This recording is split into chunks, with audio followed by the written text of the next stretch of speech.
जी, आप अपनी शकल तो नहीं सुधार सकते, कम से कम सोच सुधार लीजिए। आप अपनी पत्नी को सांसद बनाए बैठे हैं। अगर समाजवादी पार्टी की मैं बात करूं तो जिस परिवार में 15 सदस्य जो है बैठे हुए हैं, राज कर रहे हैं और पूरा अपना जो इनका यादव क्लैन है उसको उन्होंने जमीन पर ही रखा है, वहां से वो उठने नहीं दे रहे हैं। उन लोगों ने उनको जाकर के वहां पे उसको मना किया है, वहां पे जाके अपना विरोध दर्ज कराया है कि हमको ये पार्ट्स नहीं होने देना है। क्यों? क्योंकि उनके परिवार की जो महिलाएं हैं, वैसे तो इक्का दुक्का महिलाएं उसमें, लेकिन वो अपनी आगे आने वाली जो पीढ़ी है, जो अपनी बेटी है या अपनी जो और बहुएं हैं घर की, उन सबको लाने के लिए तत्पर हैं। जो महिलाओं के हित का बिल था उसको आपने पारित नहीं होने दिया और उसके बाद आप वहां पे उन्होंने जश्न मनाया, ताली बजाई कि महिलाओं की आत्मा को कुचलने का जश्न। किस बात का जश्न था वो? हम जैसी बहनें हैं, समाज में काम कर रही हैं, एक महत्वाकांक्षा के बाद पद मिले ना मिले हम काम करना बंद नहीं करेंगे और जो हमारा हक है वो तो हम तुम्हारी कुर्सी की से ज्यादा भी अपने आप को स्ट्रॉन्ग फील करते हैं। 131वां महिला संशोधन बिल खारिज कर दिया गया है लोकसभा में। उसके बाद महिलाओं में काफी आक्रोश देखने को मिला। कल लखनऊ में भी महिलाओं ने सपा और कांग्रेस का झंडा जलाते हुए प्रदर्शन किया और महिलाओं के अंदर काफी ज्यादा आक्रोश है। क्या नाम है मैम आपका? जिया मिश्रा। मैम, क्या कहना चाहेंगी, कल रात में आप लोग ने लोक भवन के सामने जो कांग्रेस का और जो सपा का झंडा जला के जो ये प्रदर्शन किया, उस पर क्या कहना चाहेंगी? जी, वो झंडा नहीं है, वो अस्मिता की जोत जलाई है हमने। और दूसरी चीज कि जो महिलाओं की आत्मा को कुचलने का काम विपक्ष ने किया है उसे कतई स्वीकार नहीं किया जाएगा और महिलाएं इसका 2027 में उत्तर प्रदेश में जवाब देने के लिए पूरी तरीके से तैयार हैं। और हम सब बहनें ये पूरा गारंटी ले रहे हैं कि आखिरी महिला तक ये बात पता चलेगी कि विपक्ष कितना बड़ा महिला विरोधी दल है। अच्छा, लेकिन अखिलेश यादव और राहुल गांधी तो कहते हैं राष्ट्र विरोधी बिल था। राष्ट्र विरोधी बिल कैसे हो गया? वो इतना सम्मानित बिल था, 33% आरक्षण महिलाओं को मिल रहा था। जो महिलाओं के हित का बिल था उसको आपने पारित नहीं होने दिया और उसके बाद आप वहां पे उन्होंने जश्न मनाया, ताली बजाई कि महिलाओं की आत्मा को कुचलने का जश्न। किस बात का जश्न था वो? अच्छा, लेकिन आपने देखा होगा कल संसद में जब सब कुछ हो गया, जब बिल खारिज हो गया, उसके बाद तुरंत लोग प्रदर्शन करने लगे थे। तो क्या बीजेपी वालों को पहले से पता था कि ये खारिज होने वाला, क्योंकि बैनर्स वगैरह तुरंत कैसे तैयार हो सकते हैं? जी, कुछ पता नहीं था और बैनर्स तो तैयार हो जाते हैं क्योंकि भाई ये सत्ता में पार्टी है और जो पार्टी नहीं भी है, प्रिंटिंग तो और जश्न के लिए सही बात है, हम सब जश्न के लिए तैयार थे और कल की हमारी जो काली रात बीती है इसका जवाब विपक्ष को देना पड़ेगा। क्या नाम है मैम आपका? मैं एडवोकेट सुमिता तिवारी। मैम, क्या कहना चाहेंगी, जो 131वां महिला संशोधन बिल जो खारिज कर दिया गया, उसके बारे में क्या कहना चाहेंगी? ये इस बिल का खारिज होना मैं देश का दुर्भाग्य मानती हूँ। एक लोकतंत्र के लिए ये बहुत बड़ा श्राप है क्योंकि मिल रहा है जैसा कुछ नहीं होता है। ये 27 साल से प्रतीक्षा में था और ये हम बहनों का अधिकार है जिससे हमें अभी तक की सरकारों ने वंचित रखा है और हमारे यशस्वी प्रधानमंत्री हमें उसको देके और एक संतुलन के साथ लोकतंत्र को आगे बढ़ाने और देश को गति देने के एक प्रयास कर रहे थे जो कि विपक्ष ने नहीं होने दिया।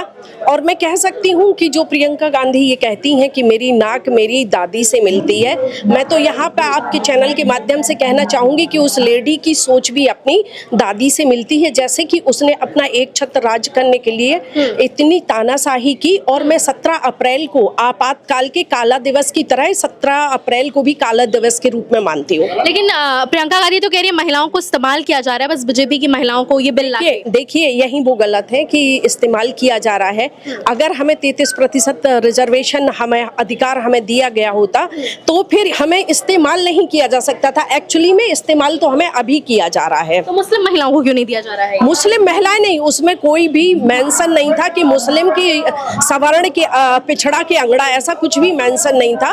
महिलाएं मतलब महिलाएं थी जो कि इनसे बर्दाश्त नहीं हुई है। अब जैसे हम कह सकते हैं हम ये बहनें खड़ी हैं, हम लोगों की कोई मतलब राजनीति विरासत नहीं है, हम लोग कोई करोड़पति नहीं है, लेकिन हम लोग डिवोटेड है, डिजर्विंग है, एजुकेटेड है, समाज के लिए वर्ग के लिए कुछ करना चाहते हैं।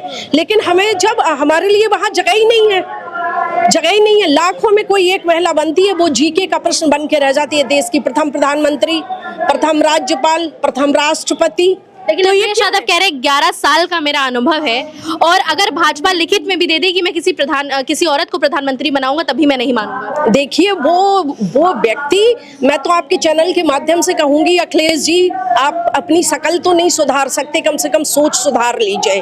आप अपनी पत्नी को सांसद बनाए बैठे हैं और जो अपना प्रबुद्ध डमी सांसद, और आप ये देखिए कांग्रेस पार्टी जो है, सोनिया गांधी डमी कैंडिडेट प्रधानमंत्री बना के शासन किया, प्रियंका जी बैठी हुई है, राहुल की शादी तक नहीं होने दी। क्यों भाई? और राहुल की पत्नी आएगी, वो राहुल को लेके साइड हो जाएगा, फिर इन ननंद जी का क्या होगा? तो ये कितनी हद तक मतलब ये लोग मतलब वो है डोमिनेटिंग है, आप खुद देख सकती हैं। और रही अखिलेश जी की बात, तो भाई वो एक डमी अपने को बनाए बैठे हैं और ऐसा एक घेरा, क्योंकि वो उनके पास ना कोई विचार है, ना विचारधारा है, ना देश के लिए समाज के लिए काम करने का कोई थॉट है। तो अब जैसे हम जैसी बहनें आती हैं जो कि जमीन से आई हैं, लोगों का दर्द जानती हैं, विरासत में हमें कुछ नहीं मिला, तो अगर हमें अवसर मिल जाएगा उन्हें कौन पूछेगा, इसीलिए उन्होंने विरोध किया। जब आप लोग को पता चला कि ये बिल खारिज हो गया तो आप लोग की क्या भावना थी, क्या सोच था? बहुत ज्यादा दुख और दुर्भाग्य जैसा हम लोगों ने महसूस किया कि कितना अनफॉर्चुनेट है, इधर तक हम कितनी बहनें हैं जो संघर्ष करके यहाँ तक पहुँचती हैं, सिर्फ एक भावना होती है कि हमें अपने समाज और देश के लिए कुछ करना है।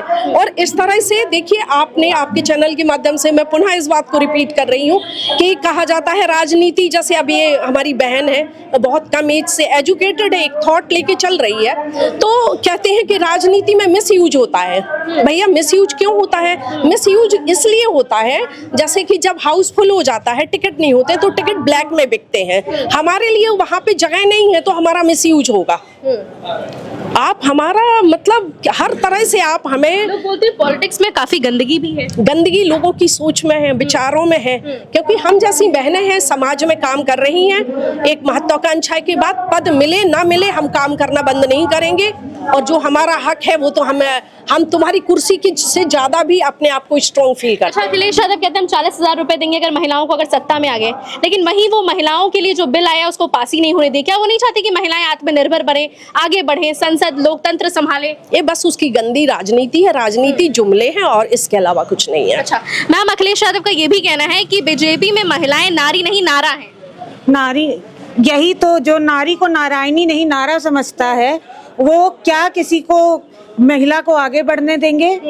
अखिलेश यादव की हमेशा से छोटी सोच रही है, वो हम कभी भी परिवारवाद जातिवाद के आगे बढ़ नहीं पाए, उनसे ये बर्दाश्त नहीं हो रहा था कि कोई आम महिला संसद तक पहुंचे, और इसी वजह से कल उनके ही परिवार की, पर वो अपना विवेक रखने वाली महिला है। साथ अपर्णा यादव भी थी, उन्होंने भी फ्लैग को जलाया कांग्रेस का, और ये जो सपा का था, तो उस पर क्या कहना चाहिए? जी, उन्होंने अस्मिता की जोत जलाई है, उन्होंने अपना विवेक दिखाया है कि अगर महिला वहां तक पहुंचेगी तो किस हद तक वो आगे जा सकती है। अपर्णा यादव बहुत बड़ी लीडर है और वो सबको साथ लेके चलती है, महिलाओं का प्रेरणा, महिलाओं का दर्द समझती है, महिलाओं की आकांक्षा समझती है, तभी उनके मन में इतना दर्द था कि उन्होंने रात में अपना प्रदर्शन ऐसे दर्ज कराया। अच्छा, राहुल गांधी कह रहे हैं कि आरक्षण बिल नहीं है, ये SC ST OBC के साथ ये भेदभाव करने का ये जो बिल है ये है। जी नहीं, किसी बहन के साथ कोई भेदभाव नहीं हो रहा था, बिल बिल्कुल ट्रांसपेरेंट था, हर महिला के लिए मौका था,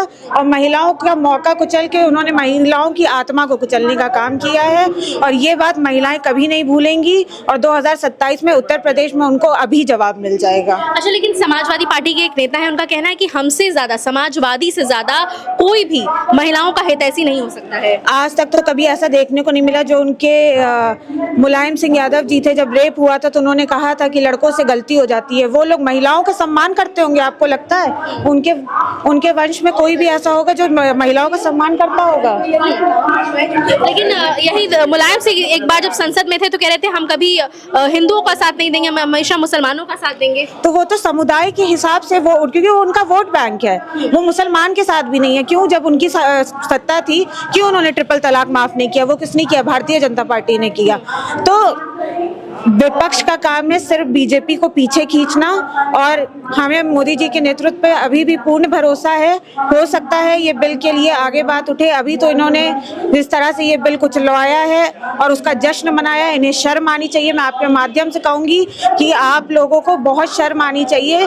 महिलाएं आपको माफ नहीं करेंगी और 2027 में ग्राउंड पे आपको इसका रिजल्ट मिलेगा। लेकिन अखिलेश यादव कहते हैं भारतीय जनता पार्टी जनता के लिए डबल इंजन की सरकार नहीं, ट्रबल इंजन की सरकार बन गई है। उनकी सरकार में सिर्फ गुंडा राज था, और वो ट्रबल की बात तो ना ही करें। जो अतीक जी और ऐसे लोगों को जी जी करके जो बात करते थे, उनके यहाँ दावत पे जाते थे, खाते थे, तो ऐसे लोग जो है ये तरीके की बातें तो ना ही करें। और अखिलेश जी के बारे में मैं कुछ नहीं कहना चाहूंगी, क्योंकि मैं उनको उस मानसिकता का समझती नहीं हूँ कि वो कुछ समझेंगे और किसी के भले के बारे में सोचेंगे। तो कहते हैं अगर सत्ता में आते हैं तो महिलाओं को 40,000 रुपए देंगे, गरीब महिलाओं को सालाना। लेकिन वहीं पे उन्होंने बिल का पूरा अपोजिशन ने पूरा ज्यादा इसको खारिज कर दिया एक तरफ से। जी, जब वो सत्ता में थे उनको काफी समय मिला था महिलाओं के लिए काफी कुछ करने के लिए, तब उन्होंने सिर्फ गुंडा राज किया, महिलाओं का रेप कराया, महिलाओं की तस्करी की।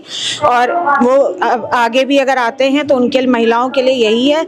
और रही बात की महिलाओं की सुरक्षा जो अब उत्तर प्रदेश में है, वो उत्तर प्रदेश में कभी नहीं थी। चाहे महिला सीएम रही हो, चाहे अखिलेश यादव सीएम रहे हो, जो भी महिलाओं को सुरक्षा मिली है वो योगी जी के आने के बाद मिली है। हम बहनों को पता है कि अगर हम रास्ते में निकले, किसी ने हमारे साथ छेड़छाड़ की है, तो अगर इस सड़क पे छेड़छाड़ की है तो अगले सड़क पे उन्हें यमराज खिला मिलता है। तो क्या लगता है योगी सरकार में काम हो रहा है भाजपा सरकार, क्योंकि अखिलेश जी कहते हैं कि आधे गुंडे तो भाजपा में ही भरे हैं, बस चीजें छुपा दी जाती है। ऐसे कैसे चीजें छुप जाएंगी? आपकी सरकार में आपका गुंडा राज पूरे देश को पता था, तो हमारी कैसे छुप जाएंगी? क्योंकि होती नहीं है, इसलिए छुपने और छुपाने की कोई बात नहीं है।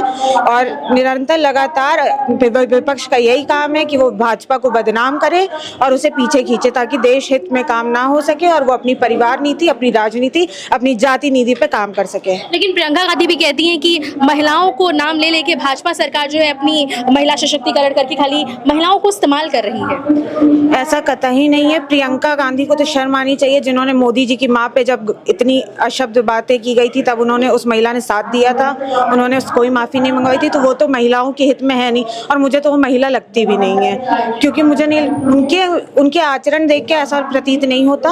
और मुझे लगता है वो खुद महिला विरोधी हैं। उन्हें लगता है हम इतने बड़े परिवार के, इसलिए हमें हक मिलना चाहिए, और आम औरतों को ऐसे ही घर पे बैठना चाहिए। उनका बाहर निकलने का हक नहीं है, संसद तक पहुंचने का हक नहीं है। तो सरकार से आपकी आगे क्या मांगे? क्या लगता है महिलाएं संसद तक पहुंच पाएंगी कभी अगर ऐसे, क्योंकि विपक्ष तो ऐसे ही विरोध करता रहेगा? जी, महिलाएं जरूर आगे पहुंचेंगी। महिलाएं अब भारतीय जनता पार्टी आपको 2027 में उत्तर प्रदेश में तो फुल फ्लेज मिलेगी ही, और आने वाले 29 के चुनाव में हम फिर से बहुमत से सरकार बनाएंगे और ये बिल जरूर पास होगा। अच्छा, योगी जी का 9 साल का कार्यकाल कैसा रहा है उत्तर प्रदेश में आखिरी समय? जी, बहुत सुंदर रहा है। हम सभी बहनों को पता है कि हमारे साथ कुछ गलत नहीं हो सकता। हम लोग एकदम आज बिल्कुल डरे बिना रात हो बिरात। कल आपने मेरा वीडियो देखा होगा, हम रात को 12:30 बजे हमने झंडा जलाया, पर हमें कतई डर नहीं था कि हमारे साथ कोई जरा सी भी छेड़खानी कर सकता है।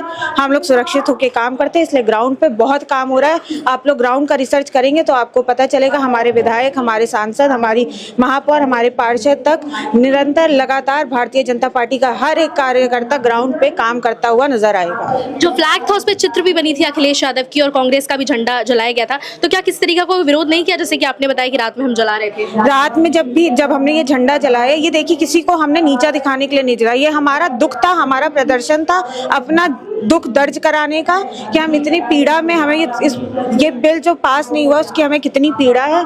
और माननीय अपर्णा यादव जी ने इसको पहल की, ये बहुत ही बड़ी बात है कि वो अपने परिवार के विरुद्ध जाके ये कर रही हैं। परंतु उनका विवेक देखिए, उनका कौशल देखिए कि कितना है, कि वो महिलाओं के लिए इतना सोचती हैं कि रात में उन्होंने अपना दुख बताना जरूरी समझा, बहनों का दुख अपने ऊपर समझा, इसलिए वो रात को निकली। देखिए, तो बिल गिरने की वजह से, बिल खारिज होने की वजह से महिलाओं के अंदर एक अलग ही दुख दिख रहा है। मैम, क्या नाम है आपका? मैं नंदिता मिश्रा हूँ और मैं भारतीय जनता पार्टी की छोटी सी गिलहरी हूँ, जो समाज के लिए काम करती हूँ। और आज जो बिल कल जो खारिज कर दिया गया है, उसके ऊपर दुख, तकलीफ, दर्द तो है डेफिनेटली, उस चीज़ को लेकर के है। क्योंकि जिन लोगों ने खारिज करवाया है उसमें अगर हम देखें तो सारे के सारे परिवारवाद जो लोग थे, अगर हम डीएमसी की बात करते हैं, हम डीएमके की हम बात करते हैं, कांग्रेस की हम बात करते हैं, समाजवादी पार्टी की, ये 4 पार्टीज ऐसी थी जिन लोगों ने, क्योंकि उनका परिवार इसी पे पल रहा है, आगे बढ़ रहा है, अगर समाजवादी पार्टी की मैं बात करूं तो जिस परिवार में 15 सदस्य जो है बैठे हुए हैं, राज कर रहे हैं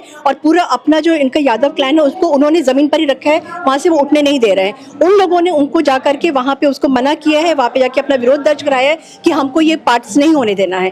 क्यों? क्योंकि उनके परिवार की जो महिलाएं हैं, वैसे तो इक्का दुक्का महिलाएं उसमें, लेकिन वो अपनी आगे आने वाली जो पीढ़ी है, जो अपनी बेटी है या अपनी जो और बहुएं हैं घर की, उन सबको लाने के लिए तत्पर है। लेकिन समाजवादी पार्टी कहती है महिलाओं की हितैषी है। कोई देखिए, अगर हितैषी होती तो सबसे पहला एग्जाम्पल ये उनका होता कि ये जो बिल आया था इसको ये लोग खारिज नहीं करते, ना इसके अपोजिशन में लोग आते। और जिस तरीके से सीना ठोक करके बाद में लोग टेबल बजा बजा के लोग सेलिब्रेशन कर रहे थे, ये कोई ऐसा हेल्दी मानसिकता नहीं दिखाता है। ये स्ट्रेट अवे ये दिखाता है कि आपको महिलाओं से कोई मतलब नहीं है, आपको जो मतलब है वो अपने टिकट से मतलब है, आपको जो मतलब है वो सिर्फ अपने राजनीति से आपको मतलब है। लेकिन उनका ये भी कहना था कि मुस्लिमों को क्यों नहीं आरक्षण दिया गया। उनकी पार्टी में कितने मुस्लिम है? आज मैं एक डिबेट देखी, इसमें उनकी जो प्रवक्ता है निदा फाजली जो भी है, वो आके जिस तरीके से चिल्ला चिल्ली करके लड़ाई कर रही थी, क्योंकि उनके पास कुछ है नहीं कहने के लिए। तो अंत में क्या होता है, सिर्फ चिल्ला चिल्ली करो और अगेंस्ट मोदी जी के अगेंस्ट में जाके बात करो, बिना ये सोचे समझे कि वो प्रधानमंत्री जो सबसे पहले जब आए थे, प्रधानमंत्री जब बने थे तो उन्होंने औरतों का दर्द समझा था, उनको शौचालय दिया था, उसके बाद में उनका तकलीफ समझे, उनको उज्ज्वला योजना और बहुत सारी योजना देते थे। आज महिला जो है शौचालय की भीड़ से निकल करके, जहां वो इज्जत मांगती थी, इज्जत घर से निकल के आज वो संसद जब जाना चाहती है, वो जब विधानसभा जाना चाहती है, तो उसके ऊपर रोड़े अटकाए जा रहे हैं। लेकिन लोग तो कह रहे हैं, विपक्ष कह रहा है कि महिलाओं को बस इस्तेमाल किया जा रहा है, इस्तेमाल वोट्स के लिए। आप मतलब दिस इज सो डेरोगेटरी। महिला क्या कमोडिटी है? महिला इस्तेमाल करने की चीज है, ये इनकी मानसिकता बताती है। इस्तेमाल का क्या मतलब होता है? हम क्या सामान है क्या?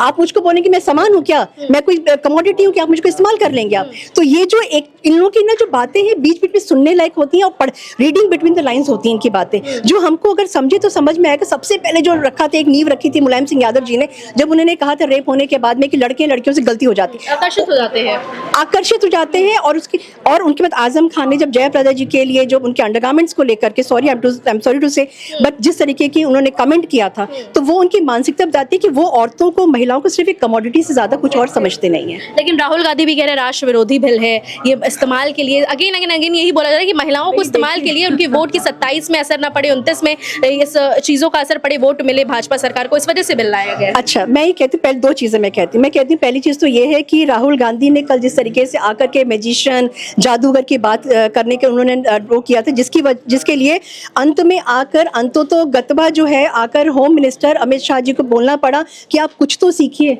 नहीं सीख सकते अपनी बहन से आप जाके सीखिए। तो ऐसे इंसान को जब उसका कोई कमेंट आते तो आप क्या सोच सकते हो उसके बारे में? अभी हाल ही फिलहाल ने अमित शाह ने भी ये कमेंट किया है कि इनको तो कोई सिखाए, तमीज सिखाए। राहुल गांधी तो फ्लाइंग किस करते हैं अपनी बहन को। तो उन्होंने तो सच्चाई बताई ना, जो आज तक कभी संसदीय परंपरा में वो चीज नहीं किया हुई थी, वो राहुल गांधी ने किया। अमित शाह को ऐसा बोलना चाहिए कि बहन को बिल्कुल बोलना चाहिए, बिल्कुल बोलना चाहिए। मैं इसके बिल्कुल पक्ष में, क्योंकि संसद एक ऐसी जगह है जहां पर उनको राहुल गांधी को बहुत मौके दिए कि भैया सुधर जाओ, सुधर जाओ, सुधर जाओ। वो जब नहीं सुधर रहे हैं तो अल्टीमेटली उनके लेवल पे आकर अगर वो अपने लेवल पर ही अपनी भाषा अगर वो समझ सकते तो उनको वहां पे उतर करके समझाएंगे, और मुझे कोई बुराई इसमें नहीं लगती। क्या लगता है आगे क्या मांगे हैं सरकार से महिलाओं की? महिलाओं की मांगे है कि देखिए, जो डीलिमिटेशन वाली जो बात थी, मुझे जो मेरी गट फीलिंग ये कहती है कि जैसे मोदी जी एक लंबी रस्सी छोड़ देते हैं ना और एक्सपोज कर देते हैं, और ये जो विपक्ष अपने आप को एक्सपोज करता चला जाता है, वही विपक्ष ने अपने आप को एक्सपोज किया यहाँ पे आके। और मैं कहती हूँ मोदी जी का बहुत बड़ा चेकमेट है ये। अच्छा। उन्होंने जिस तरीके से आकर एक्सपोज किया है, और इसका खामियाजा अभी जब 27 का इलेक्शन होगा, मैं और मेरे जैसी जो मेरी बहन है, हम लोग घर घर जाएंगे, घर एक सब्जी वाली के पास हम जाके बैठ के कहेंगे कि देखो, हमारा जो पार्टी थी, हमारे जो प्रधानमंत्री थे, हमारे पार्टी के जो बड़े लोग थे, उन्होंने आपके बारे में सोचा, लेकिन किसने नहीं सोचा? उन्होंने नहीं सोचा। जो पता नहीं 25 एकड़ का किसने उसमें जाके अपना घर बना के महलों में रह रहे हैं, जब सिलेंडर नहीं मिला था तो बाहर आके चूल्हा जला करके वो अपना खाना बना रहे थे। उनके घर में कहाँ से कमी हो गई थी? क्या उनके घर में पाइपलाइन से गैस नहीं आ रही थी? और ये सब लोग हैं सिर्फ जो भड़काते हैं लोगों को आकर के, ये वो पार्टी है, वो लोग करते हैं काम। लेकिन राहुल गांधी ये भी कह रहे हैं अधिकार, ये आरक्षण बिल नहीं है, अधिकार छीनने का बिल है, SC ST OBC का। कैसे? और आप मुझे बताइए, बात हुई महिला विमेन एम्पावरमेंट की, महिला बिल की बात हुई। महिला मतलब हर महिला, चाहे मुसलमान महिला हो, चाहे वो हिंदू महिला हो, चाहे वो OBC की हो, चाहे कोई भी महिला हो, तो उसमें ये कोटा कहाँ से लेकर के आ रहे हैं ये लोग? इसका मतलब ही ये है कि इनकी बांटने की राजनीति, विभाजन की राजनीति तो इन लोगों की है। जिसको वो हमारे ऊपर जाके थोपना चाहते हैं, लेकिन वो ये चीज़ भूल रहे हैं आज ये सोशल मीडिया का ज़माना है। देखिए कोई भी स्पीच उन्होंने दिया है, कोई भी बात उन्होंने कहा है, आप लाइब्रेरी में कहीं पर भी चले जाए, आर्काइव्स में आप निकाल के देख लीजिए उन्होंने क्या बोला, आपको बिल्कुल पिक्चर क्लियर हो जाएगी कि ये लोग किस मेंटालिटी के लोग हैं। अच्छा, और कोई हक नहीं चाहिए, बल्कि ये तो हक देने की बात है। 10-15% हम बस दिखते थे और जो डिसीजंस लिए जाते थे उसमें हमारी मांग को सुना नहीं जाता था, हमारी बातों को सुना नहीं जाता था। अब क्या हो रहा है, यादव कह रहे हैं कि बीजेपी की जो महिलाएं हैं वो नारी नहीं, उनको तो नारा बना दिया। नारा बना दिया जाता है। तो अच्छा, अखिलेश यादव से मैं सिर्फ एक सवाल पूछूंगी, उनकी वाइफ के साथ में जब वो एक मस्जिद में गए थे, वहाँ पे कौन थी मुझे ध्यान नहीं आ रहा है, बहुत वेल नोन, साजिद रशीदी, उन्होंने जिस तरह के कमेंट किया, तो जो इंसान अपनी वाइफ के लिए नहीं खड़ा हो सकता है, ठीक है, उनके मुंह से क्यों नहीं बोली, क्यों? क्योंकि उनका वोट कट रहा था। तो आपको क्या लगता है कि और किसी महिला की वो इज्जत करेंगे क्या? उनके खुद के घर की जो महिला है, अपर्णा यादव जी की अगर मैं बात करूं, अपर्णा यादव जी ने उनकी पार्टी को छोड़ करके भाजपा का दामन क्यों थामा, भाजपा के पास तो क्यों आई है? ये सिर्फ एक आइडियोलॉजी है, एक सफाई है, साफ सुथरी एक चीज है, जिसमें आकर के ये होता है कि भाई हमको अगर राजनीति करनी है, हम साफ सुथरी राजनीति करेंगे, हम गंदी राजनीति में, हम कूड़े में क्यों जाए, हम दलदल में क्यों जाएंगे वहाँ? तो क्या लगता है सपा गंदी राजनीति है खेल रही है और भाजपा अच्छी राजनीति के लिए, ये कैसे आप जस्टिफाई करते हैं? देखिए ऐसा है, भाजपा ने जो चीजें किया है महिलाओं के बारे में, जैसे मैंने अभी आपको बताया कि शौचालय की भीड़ से, शौचालय के उस अंधेरे से निकल करके आज महिला अगर संसद में जा रही है, अगर महिला विधानसभा में जा रही है, तो किसने किया है? लेकिन लोग तो कह रहे हैं जब से भाजपा सरकार तब से गरीबी और बढ़ गई है, महंगाई बढ़ गई, गरीबों को तो कुछ दिया ही नहीं जा रहा है। हाँ बिल्कुल नहीं दिया जा रहा। आप मुझे बताइए तो गैस कहाँ से आ रही है, बिजली कहाँ से आ रही है, सोलर, मेरे घर में, मैं आपको बता रही हूँ, मेरे घर में अब की बार बिजली का 0 आया है। क्यों? क्योंकि मैंने प्रधानमंत्री योजना में जाकर के सोलर पैनल लगवाया है। तो इस तरीके की बहुत सारी चीजें, और सड़कों पे आप देखिए लाइटें हो गई हैं। पहले जो हैलोजन ट्यूब्स वगैरह लगा करती थी उससे कितना पैसा खाया जाता था, तो अब वो सारा का सारा सोलर पे आ रहा है। सोलर पे आके आप पैसा खाने की आपको जगह नहीं मिल रही, इसलिए आप मतलब उठ पटांग बातें बोल रहे हैं। महंगाई कहाँ से बढ़ रही है? महंगाई देखिए जो बढ़ती है वो सिर्फ इस वजह से नहीं बढ़ती है क्योंकि एक सर्टेन जगह से कोई चीज़ महंगी हो जा रही है। ये ओवरऑल पूरी डिपेंड करती है पूरे कंट्री में, और सबसे ज़्यादा डिपेंड करती है कि हमारे विदेशों से कितना निर्यात हो रहा है। इस समय की अगर मैं बात करूँ तो हमारे पेट्रोल डीजल का जो प्रॉब्लम हो रहा है उसकी वजह से क्या हो रहा है कि जो ट्रक्स का आवागमन है, सामान का आने जाने का, उसमें टाइम लग रहा है, और जितनी फ्रीक्वेंसी के साथ में पहले होता था अब वो नहीं हो रहा। डेफिनेटली सामान महंगा होगा। क्यों? क्योंकि दुकानदार वो सामान अपने आप को बचा के रखेगा कि दूसरी जगह उसकी होर्डिंग ना करें, और जब होर्डिंग करेंगे तो उसके बाद में महंगाई तो बढ़ेगी। लेकिन अखिलेश यादव कहते हैं हमने भी बहुत काम किया, 22-22 घंटे गांव में लाइट दी है हमने। 22 घंटे? मैं बनारस की रहने वाली हूँ, और मैं जब अपने गांव में जाती थी मुश्किल 4 घंटा लाइट आती थी, और मैं वहाँ से 2 दिन में भाग के आ जाती थी अपने घर से। क्यों? क्योंकि वहाँ पे लाइट आती ही नहीं थी। और हम बहुत पहले हम क्यों जाए, हम जब लखनऊ में रहते थे, एक टाइम आपको याद है जब सिर्फ लाइट जब आया करती थी 12-13 घंटे आती, दिन के टाइम पे लाइट काट दी जाती थी। उस समय इन्वर्टर का इतना ज्यादा लोगों का चलन नहीं था। उस समय लोग किस तरह के दूसरों के घरों में जाकर के, जहाँ पे इन्वर्टर हुआ करते थे, वहाँ जाके बैठा करते थे, तो वो लाइट उन्होंने कैसे दे दिया? अच्छा, तो क्या लगता है मतलब जब से योगी आदित्यनाथ आए तब से तस्वीर कुछ बदली है? बहुत। आप देखिए मैं रात में 12 बजे अगर मैं सड़क पे चली जाऊँ अकेले, कोई मेरे को आके मजाल नहीं है, क्योंकि अगर किसी ने आके मुझको कुछ कह दिया, छेड़ दिया, तो अगले चौराहे पे पुलिस उसको जो है उसका बैंड बजा देगी। सिर्फ एक फोन करने की बात है। 112 अगर मैंने कॉल किया है, और मैंने कई बार 112 कॉल की, क्योंकि कभी कभी ऐसा हुआ है कि कुछ प्रॉब्लम्स हुई है, मैंने लोगों की हेल्प करने के लिए, हाँ तुरंत। मैं तो बोलूंगी कि आप 112 अभी मिला के आप देखिए, पुलिस आपके सामने यहाँ पे आके खड़ी हो जाएगी। अच्छा, इतना अच्छी तरीके से जो योगी जी ने व्यवस्था कुछ कड़ी हुई है, बहुत कड़ी हुई है भाई। आप ये सोचिए ना कि जब समाजवादी पार्टी का टाइम था तो मेरी जैसी महिला जो हम लोग बहुत बाहर निकलने वालों में से 8 बजे के बाद अकेले नहीं निकल सकते थे कहीं से भी, घर से निकल करके। लेकिन अब तस्वीर बदल गई है, तस्वीर बदल। तो देखिए यहाँ पे हमने महिलाओं से बात की, आरक्षण बिल जो खारिज उनके लोग, महिलाओं के अंदर एक अलग ही दुख है, एक पीड़ा है कि जो ये विपक्ष पार्टियों ने जो ये किया है वो बहुत ज़्यादा गलत किया है। और साथ ही साथ हमने उत्तर प्रदेश की माहौल के बारे में बात की। आप इस वीडियो के माध्यम से देखेंगे कि महिलाओं ने क्या बोला और बेबाकी से अपनी राय रखी।